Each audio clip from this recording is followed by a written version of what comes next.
Magkatuwang na inihatid ng Armed Forces of the Philippines o AFP at Philippine Coast Guard o PCG ang mga supply para sa mga tropang sundalong nakabantay sa BRP Sierra Madre.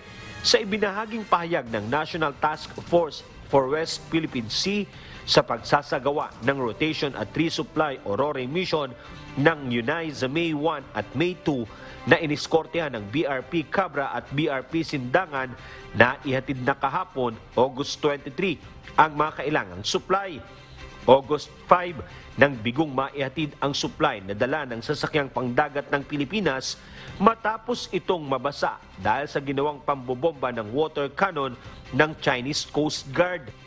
Kahapon, sa pagtatangkang muli ng rotation and resupply mission, naihatid na ng matagumpay ang kanilang mga gamit at supply ng mga nagbabantay na sundalo sa BRP Sierra Madre.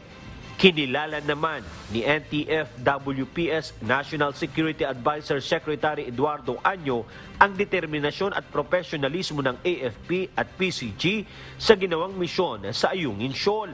Ang kanilang ginagawang sakripisyo umano ay tatanawing utang na loob ng sambayanang Pilipino para mabantayan at mapangalagaan ang soberanya at karapatan sa pagmamay-ari ng bansang Pilipinas.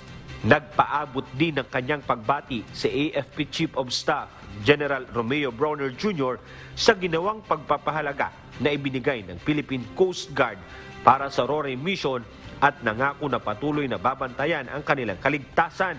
Nagpapakita aniya ito sa buong mundo na ang presensya ng mga sundalo na nagbabantay sa BRP Sierra Madre ay bahagi ng paninindigan ng Pilipinas sa kanyang soberanya at jurisdiksyon sa Ayungin Shoal na nasa loob ng Philippine Maritime Zones.